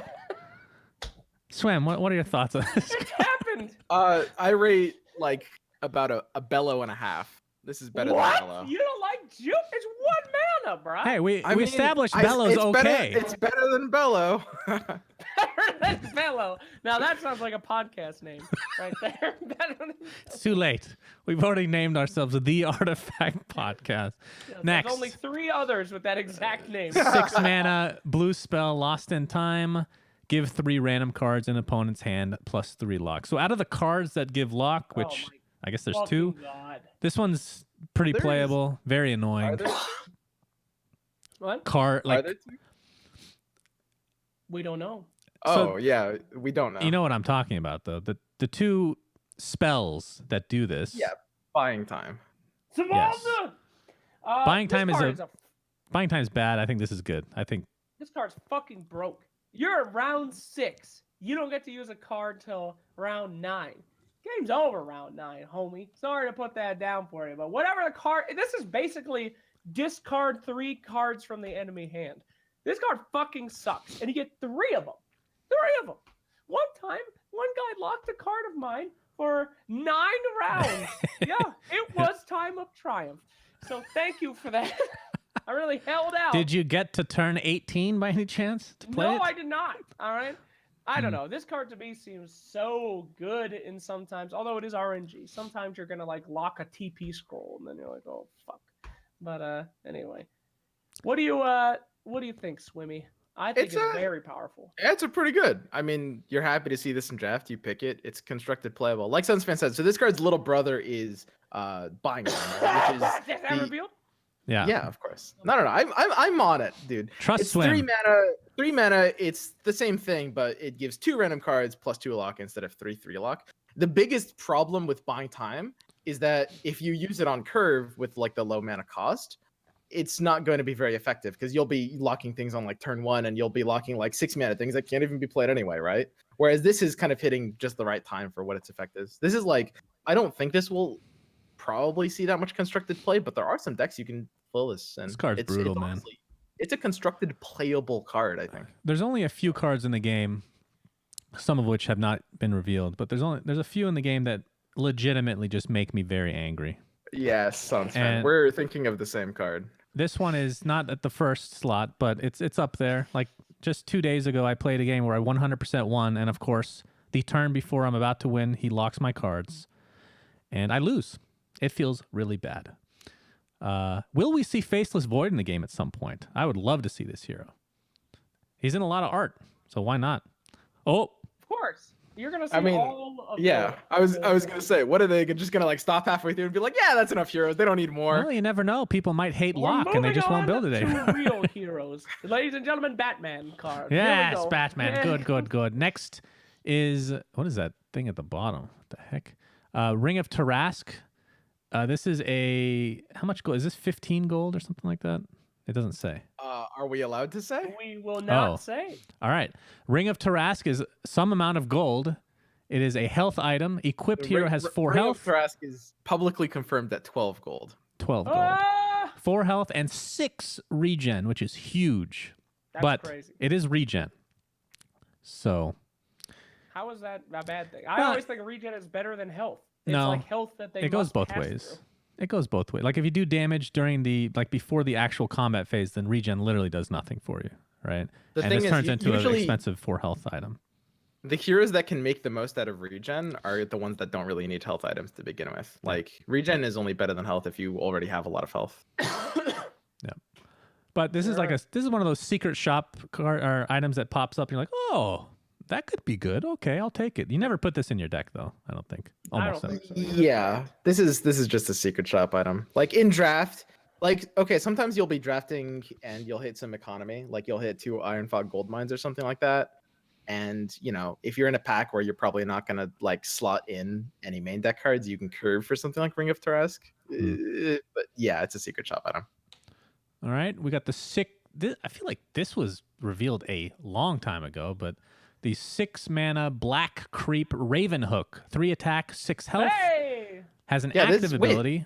This was like one of the first cards I ever know. revealed. Well, this was revealed like a year ago. Was it revealed with the text though? Yeah, it was. So It was why is revealed this- in its entirety. I thought it was just the art that was revealed. That's what people are saying as well. Anyway, we'll talk about it either way. So it has an active ability you can use every round. Condemn a random item equipped by the unit blocking Raven Hook, and also get gold equal to the base cost of that item. I've seen this work one time in my many hours of Artifact. I think this is a poopy creep. Poo-poo creep. Poo-poo. It's a poo-poo creep. 6 mana. Yeah, it's really hard to make work. So the problem with Raven Hook is it needs to be blocking it. So basically, for the most part, they need to have a hero that has an item that you want to condemn, and then they need to not have a unit across from them, and they need to not have Blink Dagger, because otherwise they'll just blink away when you play Raven Hook before you can activate it. And they need to not have cheap items that you need to not high roll into with your Raven's Hook random ability. But if all of that doesn't happen, it's kind of okay. Sounds like a Slack's explanation of why something is good. No, this is not a good card. I mean, the cool thing honestly, is if like for Stonehall Cloak, which has been revealed, that's an item where you gain 4 HP initially and then 2 over time. But let's say if you've missing a lot of HP and this item gets deleted from you, you die. So that technically this creep can kill a hero immediately, but it's a very rare case, and usually it's a fringe case. I think is the Now best way to put here's it. what you do. Are you guys ready Here we for go. the mega strat? Yep. All right, check it out. Caught unprepared. While they're unprepared, Raven Hook in front of them. Then when they put an item on, you take it away, put another caught unprepared on them. Think about it. All right, let's continue. I think All right. So, well, no. One last thing. It's actually pretty good in draft. Like, I wouldn't run this in constructed. What the come on? Raven Hook is something I would be happy to run in draft because there's just not a lot of better thing. Yeah, absolutely. There's not really a lot of. You're gonna get 3 gold for that short sword you consume. Yeah, sure. That's fine. That's okay value. Like That killing a traveler's cloak and then getting the gold back is perfectly acceptable value for 6 mana drafts. And if it doesn't die, it'll go off again. Again, this is not a good card, but in draft it's okay. Like things are much slower. Now Raven Hook is a bird. What if that was just a passive ability, was the gold thing, and he had an active where he could fly in front of someone? Can we petition for a horse hook creep in the future? A what? A Horse hook. Yeah. All right, continue. This is like a raven human hybrid or something, or is that just an actual raven walking on 2 legs? Believe that's just a raven on 2 legs. I want to see a horse in that situation. 4 mana, red spell, crippling blow, modify a hero with -2 attack. I feel like this comes up like 80 times in draft, and I never want to pick it, but sometimes I have to, and it's a filler. That's about it. I see this in draft a lot. I feel like every time I draft a red, I end up with like 5 of these in my deck. What did I just say? I literally just said this. no. Fight! You know what? I'd like to say something. I see this so many times in draft. I ain't never seen this card. No, It's a draft filler. Yes, it's agreed. nice. It's a value one. I agree. 4 out there, whatever. Just say you agree and let's move on. Next is agree. I love this one. So 5 mana red spell, raise, condemn all enemy improvements. Yes. I love this in Gauntlet because destroying improvements is so difficult without being able to build your own deck for exactly what you want. This guy's good. I know some people don't like this card. I think it's too expensive. I know Swim's not going to like it just based on the look on his face. I like this one. Oh, I mean, yeah, you're right. I don't like it. Nice. Ooh. I think this card's too hard to use because I never know when is the right time. You only get 3 of them, and what if they have a bunch of improvements, or what if they only have 1? Yeah. I get scared on this card. It's a tough choice. Well, yeah, it's a tough choice when you don't know how many improvements they have and all that good stuff. So a few. You want to get things value. about it. As far as we know, like Gauntlet will have open lists, so the opponent will see that this is in your list and presumably play their improvements around it. Secondly, Gauntlet has a lot less improvements than Constructed. Like Gauntlet does run a good amount of improvements, but Constructed is really where you get the most value out of improvement hate. And I don't. Okay, the last You're saying thing. you see more improvements in Constructed than you do Gauntlet? Yeah, for sure. Really? Oh yeah. I mean, yeah. don't get me wrong. Gauntlet has improvements because improvements are some of the best cards in the game. But when you see like blue control decks and I think improvements are much more valuable in draft than constructed because it's harder to get rid of them. I do think it depends on the deck. But like something like a green red ramp deck will run a ton of improvements. Something like any like blue control deck will run a ton of improvements. Something like a black red deck probably won't very much. I don't know. I see a lot of. Oh, maybe I can't say that one. I see a lot of black improvements when I play Gauntlet. That's the best improvement. The last thing about Raze is that even when you like kill 2 enemy improvements, it's often kind of like too late to matter. Like improvements give like snowball value over time. Like if your opponent plays like Mist of Avernus and Verdant Refuge on a row, like by the time you raise that row, what are you really doing? Like the row's still out of control. Mist went off for like 3 turns. They still like had the armor value for like 1 turn. It's just kind of too slow to matter. I think you get a lot. I mean, improvements are just powerful cards, and it's level 5. I mean, if this was a 6, I'd agree with you. But 5 is that 3 rounds from the beginning. I mean, people start their roll on those improvements. It's a big deal. Now, I see some people in the chat saying Smash Defenses is better, and 100% it's better, but you don't always get the choice. I think. Well, okay. I've made a lot of decks around improvements, so this is a kind of a bane of my existence. Smash to the defenses. You're like, congratulations, you got 1 of 9 in this lane, but I mean. All right, moving on. Revtel Signet Ring, a 4 gold heart item accessory, I think they call it. Equipped here has 4 health and -3 bounty. I really, really like this one. So you get 2 gold for killing this hero. It's good in gold decks. Theoretically, like if you have a bounty or something like that, you're tracking somebody, you're getting 15 gold. If your bounty dies, obviously they get 5, but in this case they get 2. You're mitigating the amount of gold that they get in turn, so the discrepancy between the gold influx between you and them is even larger. This is great on freaking Rix, who dies every fucking round no matter what he does. This you only is get the 2 Rix gold. ring, as I like to call it. Yeah. Slap that bitch on Rix and have him kill himself doing whatever he wants. Who cares? I am not convinced. Here we go. No. Here we go. This is right. I am not convinced that this card is better than Traveler's Cloak. I actually don't necessarily think that's true. So Traveler's Cloak is the basic card comparison. That's 3 golds for basically without the minus bounty clause. It's just 3 gold, give it 4 health, right? So for Revtil Signet Ring, you're paying 1 extra gold. It's like the shop merchant is like selling you like insurance, right? You're being upsold when you buy this card. Yeah. Okay, you're like, he's like, and for 1 gold extra, you can get this hero bounty insurance when he dies. So the whole point of playing Traveler's Cloak or Signet Ring is your hero doesn't die this round, right? And the entire identity of gold is that any gold you gain can't be used until the end of that round. So almost by design, this card won't be able to have any impact over a Traveler's Cloak for 2 full rounds, which is a pretty long time. And the fact that it costs like 1 gold extra, think of it like a bet. It's like you pay 1 gold if your hero doesn't die, and you're kind of getting 2 extra gold if your hero does die. But early gold is worth more than late gold as well, so it's kind of a wash. I take that bet, and I put this in my deck. I got very lost, so let's continue. We only have 2 left, and then we're still doing a draft. I refuse not to do that, so we're going to continue on. Rolling Storm is a 3-mana blue spell. Deal 2 damage to all towers in all lanes. I'm not a huge fan of this, but I'm sure Slacks loves it. It's very, very good with Unearthed Secrets. Very good. Damn, I never thought about that. That's true. You play your own Unearthed Secrets and then pop this bad boy in 3 times. Oh, yeah. That's pretty dirty. Oh, yeah. Think about it, SUNSfan. 3, when you're playing against a green deck, there's 6 Unearthed Secrets.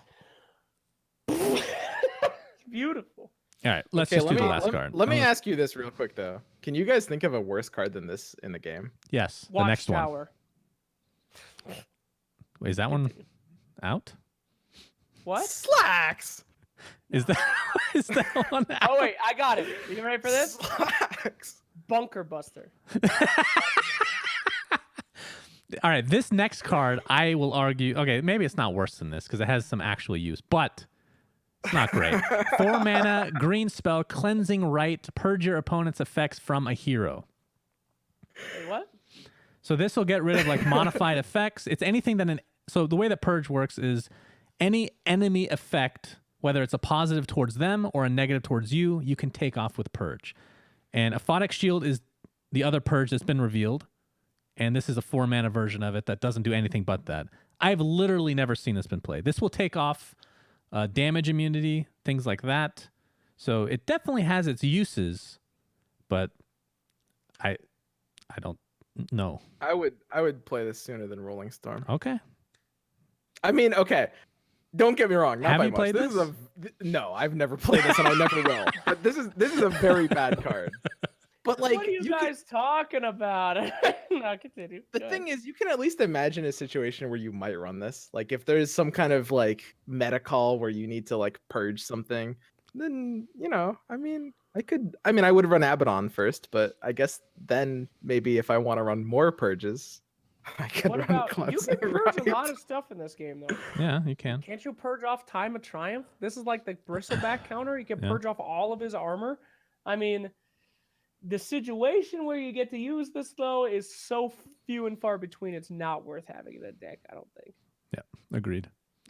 All right. That is the end of the reveals. I know we've been going on a lot longer than I thought, but we're still doing draft. So you guys have the stream on?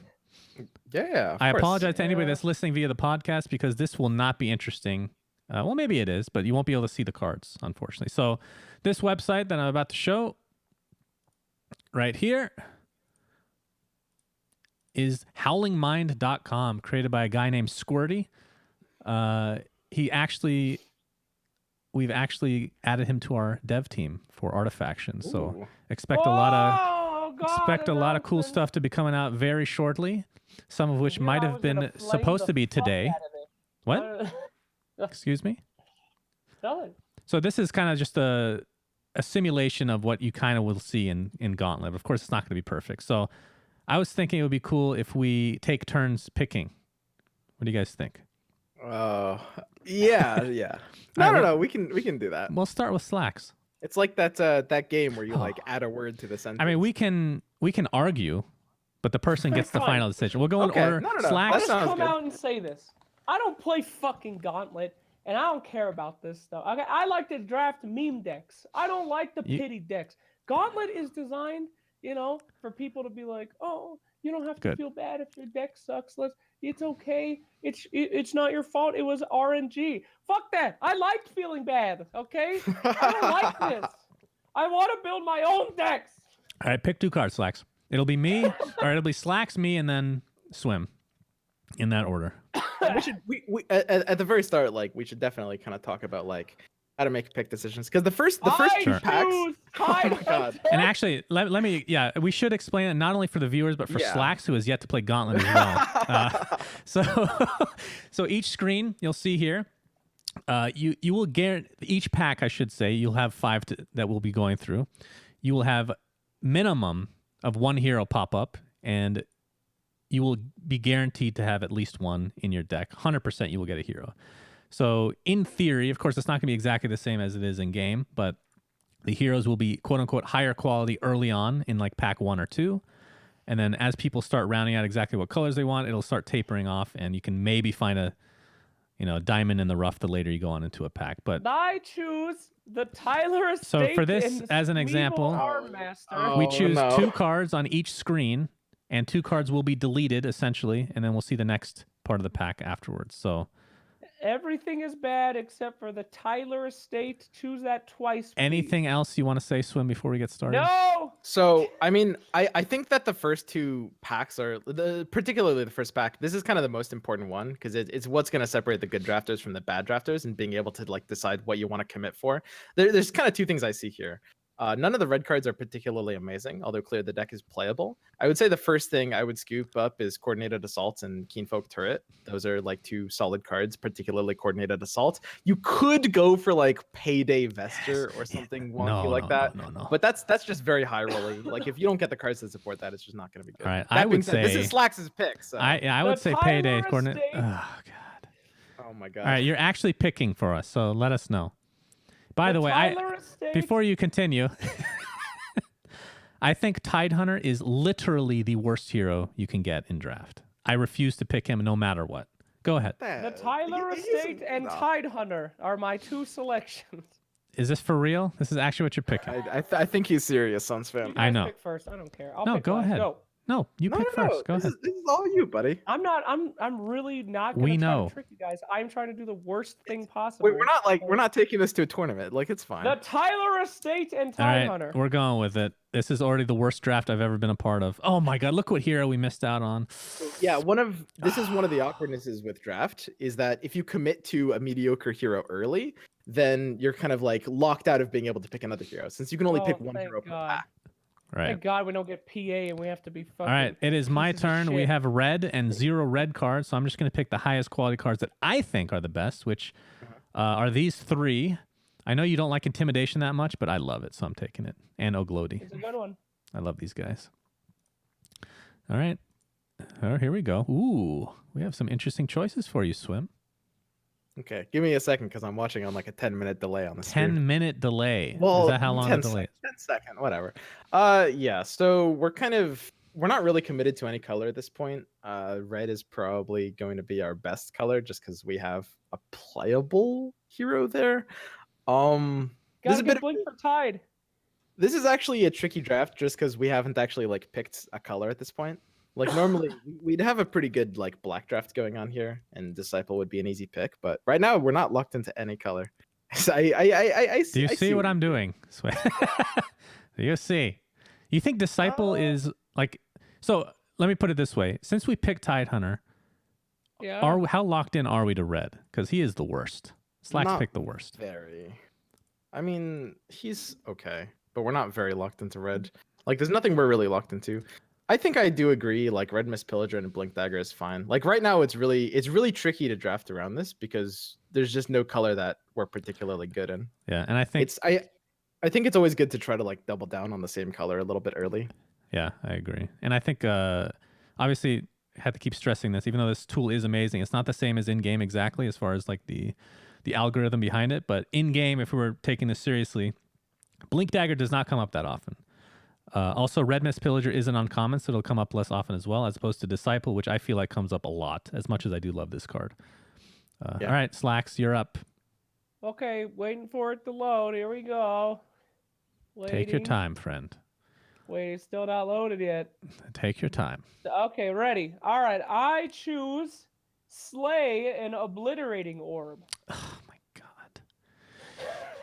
All right, if it was Slay me... is a very powerful card deck. Actually, this is a harder one. I like Keenfolk Turret, but I like Assassin's Apprentice more. I love Phase Boots more, and I like Slay. I like Slay as well. What would you have picked, Swim? Without, I mean, we can agree that this is horrible. I would have gone for Slay and Keenfolk Turret, I think. Assassin's Apprentice is like, it's a close second after Keenfolk. I definitely wouldn't go Phase Boots. I don't think you want to curve items unless there's kind of no other choice. Really. Yeah, and I guess Assassin's Apprentice is a common versus the uncommon Keenfolk as well. The thing about items is like you always have the filler of like Traveler's Cloak and Short Sword, and you don't really like Phase Boots is like a luxury item, to use a Dota term. That's true. All right, I am picking. Don't have great choices, so I will choose Rebel Arcane Instigator Sensor. since we have red already. It's kind of a filler, and then probably Vul Martyr. I really don't like Arcane these other Sensor. two. No, I'm not picking I mean, that. those other two are just unplayables. And Swim doesn't have a choice, so we'll have to pick the last two, which are both items. I don't know if that... Does that happen? I guess that does happen in game 2. All right, Swim, you can start us off. Oh, my God. Well, one of these is going to be easy for you. Oh. Is that so easy? Yes. Wait, what one are you thinking of? Bronze Legionnaire? Time of Triumph? Oh, Time of Triumph? Yes. Time is like a fairly good card. Okay. Honestly, all right. We're going to have some problems. buddy. Okay. We're going to have some problems. This is jokes. Time is very good. Okay. So this is actually a hard pack. There's a lot of really good stuff. I guess it's Time Bronze Legionnaire. Slay and Assassin's Apprentice are like close seconds to Bronze. Okay, they're not that close. It's Time and Bronze Legionnaire. The card that, although I wouldn't pick it over any of these two, that I really love in Gauntlet is Burning Oil, actually. It's super good for red. It's solid. I really like this one in Gauntlet. All right. Slacks. Ooh, interesting. I think at this point, by the way, guys, we're probably committed into the tricolor. I mean, I don't know that we necessarily will be, but Slacks will probably keep picking like some green cards. We'll end up with a rainbow. Mist of Avernus gives us a good Oh, track. Horn of the Alpha, every deck, gotta have it. Oh God. Okay. So good. Never have enough gold to And, use it, but okay. Temple of War. Come on. To go with that Horn of the Alpha, because we're gonna have a lot of money in this deck. So definitely need that +1 armor. All right. If I had done this, Mist of Avernus is 100% the pick, and then after that, it's kind of a toss-up. Rebel think it would- Decoy, Assassin's Yeah, Apprentice, I would something like that. have gone for the Revel Decoy. At this point, we're definitely committed into like tricoloring these, unless we just like stop seeing good black cards all of a sudden. The Mist of Avernus is basically unignorable. Like Yeah. if you see Well, that you card got- and you have a decent green build, you go like at least green splash. Unless you're Yeah, man, Slacks. I always get that Ooh. card late. You know, it's not even worth it. Just let it go. All right. I think mine's pretty easy. I'm taking Spring the Trap and Ogre Conscript. Super easy. I don't care about the rest. All right. Swim. When it updates, you're up. Okay. So at like around this part of the draft, you have to start like kind of deviating from quality and looking at your color spreads. Right now, we're almost certainly going to use at least 2 red. It'll probably be a 3 red deck. So curving for some of the other colors is better. None of these cards I'm keen on. I would pick the Demagicking Maul for sure. I don't normally scoop for items, but there's not really playables in these other categories. And I might just go Shield of Basilius as well. That might Wow. be. I mean, I'm Not even the really Sucker gonna. Punch, huh? Yeah, Sucker Punch is a card that scales with the number of red heroes. If you have Sucker 3 red, Punch. for sure, it could be good. Mm-hmm. All right. We'll see. But if Oh. if there's 2 red, I'm just not gonna include Sucker Punch in my deck. Slacks. You got a real choice here, buddy. Hold on, it's loading. Real choice here. I choose Obliterating Orb. This is Another actually one? a very good pack. Another one. This pack like salvaged our draft actually. And the Furline Mantle. Oh my God. You're serious. It gives you 8 health. Very good. Okay. I mean, SUNSfan, you do have to Alright, consider that with the Demagicking Maul and the 2 Obliterating Orbs, the improvements just won't stand a chance Hold against on. us. All right, let's That's true. chill. I will try to salvage this, and I'll go for the Mazzo. Instead of what? Instead of the Furline Mantle. We do need more Obliterating Orbs. Let's Of course. be real. Yeah. Okay, and I will take the last 2. Very good. So I will start. Oh my God. All right. I'm not letting Slacks fuck this one up. I am picking Axe. And ooh, that's tough. I think at this point we should like I think I go Mist. we should accept the handicap that we've kind of had for the first like 2 packs, and we should try to salvage this. I think it'll actually be like an important lesson, because sometimes you'll have just like bad packs early, and it's an important skill to learn how to like salvage. All right, Right. let's kind of salvage. awkward I'm things. done trolling. We're in. Let's go. So do you guys think Mist is the right one? The second card is tough pick, Yes. but we don't have any greens It's- really, but it's just too good. Listen, the second card is Axe. Mist is really good. All right, let's Mist, do it. if you have Mist in your opening hand, you will sometimes just win the game in draft. All right, I have a decent idea of what you're going to do with this. Swim. Once it loads. So at this point, we're pretty much committed outside of blue. Green is more so what we're gonna go than black. Wow, this is pretty good. I like Satyr Duelist.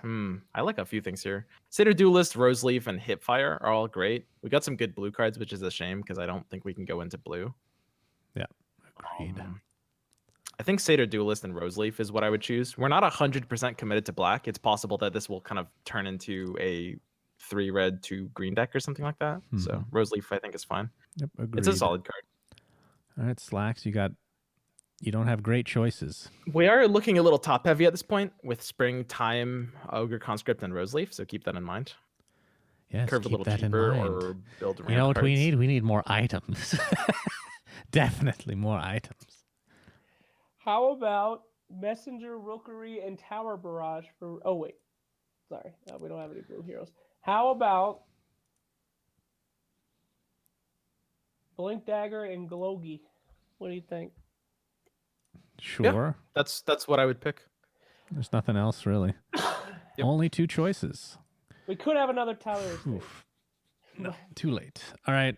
This is not great, but I will just pick the highest quality card, which is Aghanim Sanctum. And just in case we go... Oh, we don't even have a blue. What are you doing? All right. We don't have black either. Well, we Yeah. will. We're not right now. We're not necessarily committed into black. Like our blue, if he picks 2 good blue cards here, like Sanctum and maybe Cunning Plan, Yeah, I we're would basically choose... on the same level on blue and I've black. actually started to really Whoa! like Better Late Than Never. I used to hate this, but Cunning Yeah. Plan is amazing. So we'll go. It makes the with cut, and even Messenger Rookery is fine as well, Yeah, because we especially have for like Axe as an red. opener. that. Yeah. Like all 4 of these blue cards are fine. Yeah, we'll stick with those. Pike is a consideration because we have Tidehunter, but we're not necessarily 100% playing Tidehunter's Tidehunter. And we have too unsalvageable. many items. Too many items. Tidehunter's the worst. Hate him. All right, swims up. How many demagicking? Oh, it doesn't. Okay, so we have 1 demagicking. Well, we take the Rule Martyr immediately, and then I guess just take the second Maul. Oh, the That's pretty second easy. Maul, really? Items. You wouldn't take Restoration Effort. I would not take Restoration Effort, no. So you take an item that we will probably not be putting in our deck over Restoration Effort. We're almost certainly putting demagicking Maul in. Both of Like, them? Really? yeah, for sure. Huh. I mean, 2 demagicking, 2 blink dagger, Phil. I mean, look, we're not actually running obliterating orbs, Claymore, or Well, Horn of the we have a Alpha. third Obliterating Orb, so I don't know, bro. All right, Slacks, you're up. Oh my god. Okay, waiting. Here we go. Waiting for it. So I will say, as much... So Centaur is a rare, so you're not going to see him that often. I will say Garbage. in Gauntlet, he's pretty bad. Although we do have 3 red heroes, so... Yeah, Are we we going need for- we need to open up finding a good hero. We can't take this hero. Are we good for blues? Are we going blue then? Is that our plan? It looks like it at this point. All right. I think Foresight's a decent card, especially with Sanctum. I think though. And I would have think gone many- green, personally. Okay, so this is actually a good one to break down. I would really take the Selfish Cleric and the Remusk Blessing. We don't have it's still an option that we might go 3 red and 2 green. It's good to open up that option. And Foresight is kind of like Foresight and Troll Soothsayer, which are the 2 blue cards, are both kind of late game cards because they give you card advantage, right? And we already have late game with like our heavy deck, Spring and Time of Triumph, and Roseleaf Rejuvenator. So Remusk and Selfish Cleric, I'm very happy to see though. all right, I can agree with that. Take it. All right. Let's go green. On to me. Oh,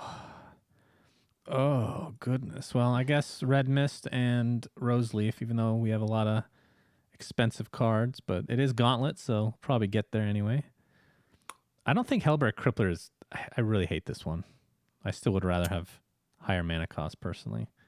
Yeah, its stats just don't line up super well for it. All right. I'm kind of Ooh. these packs have been good to us recently though. Like if we can just build 3 red, 2 green, like that's a pretty good deck. If we can find like a Stars Align or Salamana's Favor, we're very happy. So this one's pretty easy. It's Remusk Blessing plus clear the deck. All of the rest of these are unplayables. You sure you don't want a 4th Obliterating Orb? Yes. Okay. Slacks? I There think you go. 3 will do just fine. Okay, your funeral, buddy. God, we've I gotten mean, okay, so many the Blink problem Daggers. with the 4th Obliterating Orb is you're probably not even going to be able to buy all 4. You probably won't be able to buy 1. Okay. All right. What do you want, Slacks? Oh man, really want Ogre Creep Tosser, but it doesn't work in this deck. I don't think the Pike's that bad. I would say Pike and Martyr. What do you guys think? I like Iron Branch Protection, personally. I think it's okay. It's not amazing, but I just think, look at our items. There's way too many. Yeah, we got too many items. Way too Okay. many items. Yeah. No items. Pikes. Wool and Branch. I'm in. Honestly, there's nothing wrong with the Corpse Tosser. Yeah, Ogre It's- Corp Tosser's fine too. It's a fairly decent like value card, and we know we're going into red. Well, we're more likely to include it than Iron Branch or Disciple.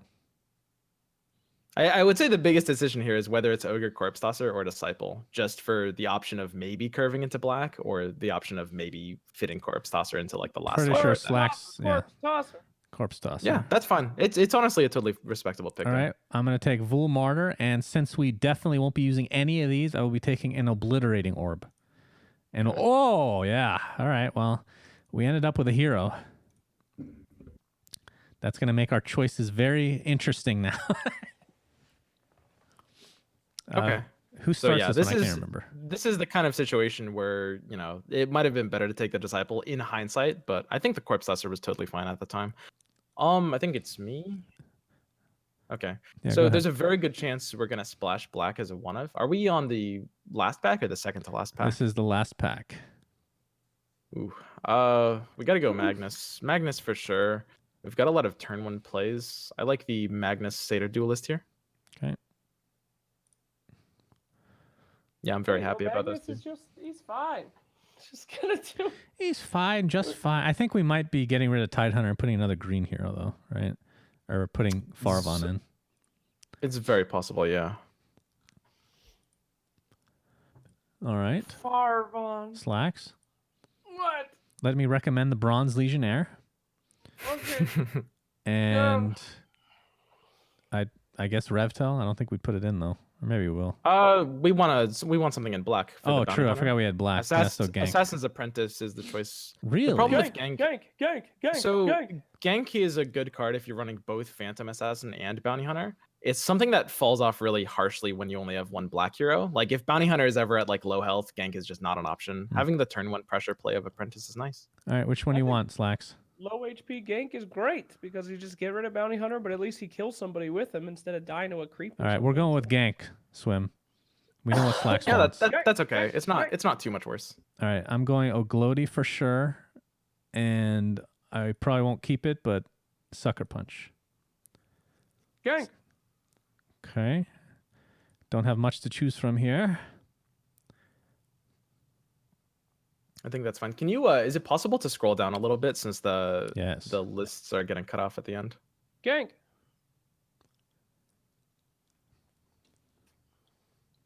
Could I recommend Dirty Deeds for you? Yeah, these options are pretty poor. I guess it's the choose an ally and then the champion of the ancient.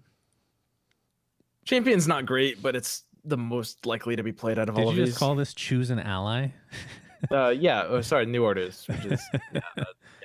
Sorry, I was just reading the first line of its All right, effect. Slacks, last one. Oh, thank God. Really like It Gauntlet, hasn't huh? come up yet. Lodestone Demolition is a great card, and Restoration of Effort is a great card. All right, and we finish it off with Path of the Dreamer. Excellent. All right, so I'm going to go out on a limb and say we're keeping Axe, Mazzy, putting a Farvon in, and a Magnus, and a Bounty Hunter. Yep, I like it. Honestly, tricolor in draft is not bad. Like, yeah. People kind of like knock on tricolor in like constructed sometimes, but I find going tricolor in drafts like. So I'm going to do one good. pass of cards that I 100% think we put in no matter what. Yep. So Time of Triumph, Spring the Trap. We can come back to a lot of these, obviously. 2 Bronze Legionnaires. Then for green, at least 1 Rose Leaf. Intimidation, I think, is needed. 2 Satyr Duelists, both Remesk Blessings, Mist of Avernus. And then for black, at least 2 Oglodis, Gank, and Slay. So we have 30 out of 40 right now. What else? You gotta run the third Oglodi for sure. Okay. You just need black cards as we kind of have access. So to is here. the rule That's like fine. around 8 cards per hero, something like that? That's like the general rule of thumb. It's gonna depend on a lot of variables, like whether the hero comes out on turn 1, like what kinds of cards they are, like how situational they are. But yeah, that's the rule of thumb. Okay. And what are we missing? So probably need to put in some red cards. I would say both red Mist Pillagers. Oh, I forgot to put Ogre Conscript in. That's 100% needed. Yeah. At least 1 red Mist. And what else? How many are we up to at this point? We are at 33. Oh, that's not bad. So you can put in clear the deck. You can also build the item deck. Like 2 Demagicking Maul, 2 Blink Dagger, 3 Traveler's Cloak is just kind of what you start with no matter what here. And then I guess you just need 2 fillers after that. Yeah, so we're missing 2 items and 6 cards. Yeah, I think after that you can put in a Shield of Basilius and then either a Leather Armor or a second Shield of Basilius. Let's put a Leather Armor in. Okay. Probably Selfish Cleric we want to put in. Forgot to put that one in. Yep. Maybe the other is this too high now of a mana curve? We put another Rose Leaf. It's probably fine. It's probably fine. Missing I would 4 definitely cards. run at least one Vool Martyr, Okay. just to be able to kind of open up play options. New orders. I don't know how good that card actually is. How many are we missing? We are missing 3. Okay, so take up the second Red Mist Pillager. I would keep out the new orders from now. I don't think it's like that valuable because we don't have like a bristleback or anything. And our second red hero, Mazzy, is like not something that you can reliably. Why don't we just put in a gut nice things Path with. of the Dreamer? With Nice 2 little- rejuvenators, it's not going to be worth it. But you've never seen this much heal before. All right, I think we could just put a bunch of Vool Martyrs to finish it off. 2 more. I mean, why not? Just stuff to throw down. Yeah, I really like running the Rebel Instigator here, for sure. Apart from that, it doesn't matter that much. I Okay. definitely. Yeah, I think this is all fine now. All right, looks good. What do you think of the deck, Slacks? You like it? Nobody can see you, by the way. Here, let me put the screen on for you guys after I submit this deck. Fuck! There we Yeah, go. it's great. All right, I going love back to the it. cameras. There we go. Woo! Excellent. Drafting. Woo! Random So card. Slacks is not a fan of Gauntlet. I Woo! think it's by far the most. I mean, I like Constructed too. Don't get me wrong, but Gauntlet has been unbelievably fun for me personally, and this site is super legit. Really, really happy that Squirty made it. Good stuff. All right, I think we're done, friends. All right. Any last words from either of you before we bid everybody adieu? Yeah, a lot of we're edging closer, boys. I don't know how many more of these podcasts we have to do before Edging, we don't huh? have to worry about Yeah. NDAs anymore. Very excited for that inevitable release day. Make sure to watch all of my streams and tweets, and there's just beta keys hidden in everything. I will never tell you when they're coming, but everything means something. Every I would- word I type is a beta. Just always keep watching. Don't fucking stop. Someone else will steal it first. Nah. Yeah, don't have I anything. guess I can kind of shamelessly plug myself. So I No. I make videos on YouTube and I'm gonna stream on What? Twitch. You do? What? Yeah. You make videos? Yeah. Goodness. If Are you the guys, guy that you has know, wet hair at the beginning of every video? Is that you? Yeah. Oh, I like to start off with a little bit of moistiness. yeah. I can't blame you. Like, really Women come really full love the circle. word moist, by the way. That's Ugh. that's actually literally my donation sound. It just it when someone donates on my stream, it's just me saying moist. Are you like that. serious? Oh. Dude, I need to Yeah. watch your stream now. Holy shit. Yeah, dude. Legit. I'm not even joking. So yeah, I don't know. I want to make like more kind of educational videos on YouTube to try to like bring people up to speed. So if that sounds like your kind of thing, you can check it out. Yeah, do it. Swim's Yep. great. He's much smarter than us for. Yeah, he's For quite real. good. So I guess that's pretty much it, guys. Thanks for watching. Thanks for listening. Artifaction, our website. We were supposed to come out with something really cool today, but it got delayed, unfortunately. We're hoping that tomorrow will be the day. So It would have been really cool though. yeah, I'm kind of sad. That's actually the reason we delayed the podcast today, because it got delayed, but then it got delayed again. It's just, whew. But yeah, look forward to that. It's going to be something that you guys will enjoy for sure. Unless it's like you're, the card contest, but better. it's way better. Yeah, I'm very excited. So anyway, thanks for watching. Thanks for listening again. You can catch our podcast on many different podcasting software stuff. What is it called? Apple. There's Google. Pretty much anywhere. Just search for the Artifact Podcast and you can find us. All right. Goodbye, friends. Goodbye. Bye.